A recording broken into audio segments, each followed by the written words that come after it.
रीट की सीबीआई जांच की मांग को लेकर भाजपा लगातार सड़क से सदन तक कांग्रेस की सरकार को घेरने का काम कर रही है और इसके दरमियान जब विधानसभा का घेराव किया जा रहा था तो सतीश पूनिया के पैर में भी चोट लगी। सबसे पहले तो सतीश जी ये बताइए कि ये चोट क्या मायने देखते हैं इसके, क्योंकि ये शुभ भी माना जाता है।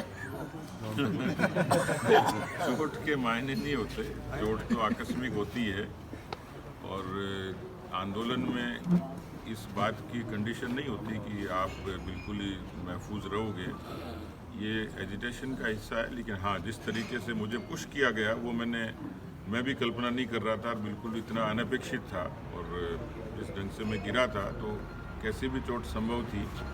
एक जोखिम तो रहता ही है, लेकिन ये जोखिम इसलिए ज़रूरी है कि हम न्याय की लड़ाई लड़ रहे थे, हक की लड़ाई लड़ रहे थे, बेरोजगारों की लड़ाई लड़ रहे थे। उसके लिए हमारे युवा मोर्चे ने पहल की। पार्टी के सभी लोगों ने पहली बार, जनप्रतिनिधि भी, विधायक भी, हमारे सांसद भी, पार्टी के सभी प्रमुख लोग भी बहुत अच्छे तरीके से, जिसमें 60 से ज़्यादा विधायक थे, हमारे 18 से ज़्यादा सांसद थे, सब लोगों ने बहुत मजबूती के साथ में इसमें शिरकत की और एक बड़ा संदेश पूरे प्रदेश भर में गया है। इसलिए चोट लगना ये तो एक पार्ट है उसका, लेकिन चोट इसलिए भी लगी कि हम न्याय की लड़ाई लड़ रहे हैं। क्या भाजपा की सरकार आती है तो आप इसकी सीबीआई जांच करवाएंगे? बिल्कुल, क्योंकि सीबीआई जांच के लिए सैद्धांतिक तौर पर पार्टी के सभी वरिष्ठ नेताओं ने एक जाजम पर बैठकर फैसला किया था, पार्टी के विधायक दल ने एकमुश्त बैठकर फैसला किया था। इसलिए हम विपक्ष में तो हमारी मांग है। बड़ी बात यह है कि बहुत अरसे से राजस्थान में नकल को लेकर एक संगठित गिरोह काम कर रहा है। जैसे ड्रग माफिया काम करते हैं, वैसे नकल माफिया है। इन्होंने राजस्थान के बच्चों का भविष्य खराब किया है। यदि आज ये चीज़ उजागर हुई है तो पता नहीं कब से चल रही होगी, कितने लोगों को तकलीफ हुई होगी। तो इस बात को तो अंजाम तक पहुंचाने की आवश्यकता ये है कि भविष्य में नकल, पेपर लीक, इस तरीके का कोई उपक्रम नहीं हो। कांग्रेस की सरकार कह रही है हम कठोर कानून बनाएंगे, लेकिन उससे पहले क्यों नहीं बनाए, ये भी सवाल खड़ा होता है।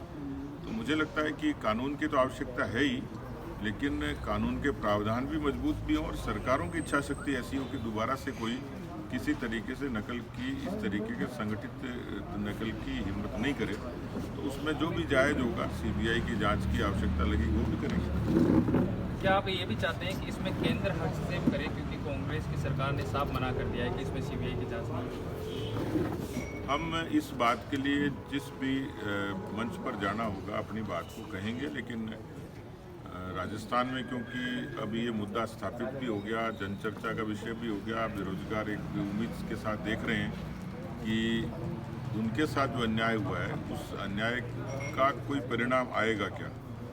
तो हम लोग किसी भी मंच पर इस बात को मुखरता से उठाएंगे, कोशिश करेंगे कि इस पे न्याय मिले। पूनिया जी, ये देखा गया है कि आपके साथ वरिष्ठ नेता गुलाब चंद कटारिया, राजेंद्र राठौड़ जैसे सब नेता मौजूद थे, लेकिन अभी भी कुछ भाजपा के ऐसे नेता थे जो आपके साथ उस दिन मौजूद नहीं थे।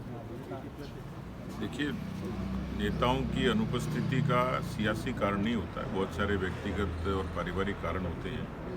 तो उनको सियासत से जोड़ना मैं उचित मानता नहीं, लेकिन क्योंकि ये सब नहीं देखा है कि बड़ी संख्या में सांसद, विधायक और पार्टी के कैडर के लोग 24 घंटे के ऐलान पर बाड़मेर का और उदयपुर का, बांसवाड़ा, डूंगरपुर का, धौलपुर का और गंगानगर का कार्यकर्ता, भले ही संख्या कम होगी लेकिन जज्बा जो था और तादाद भी अच्छी थी और 24 घंटे के ऐलान पे आ गए, ये बड़ी बात मैं मानता हूँ।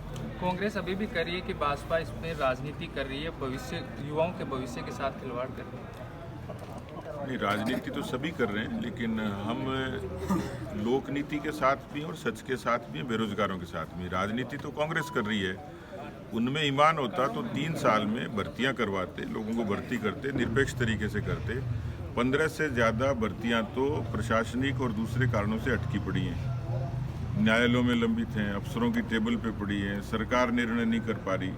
और एक के बाद जेईएन की, सब इंस्पेक्टर की और जो रीट की परीक्षा लीक हुई हैं, ये सरकार की उदासीनता और सरकार की कमजोरी के कारण हुई है। इसलिए हमारे ऊपर राजनीतिक आरोप गलत है। ये तो मुख्यमंत्री इसको केवल बदलना चाह रहे हैं, नौजवानों को गुमराह करना चाह रहे हैं।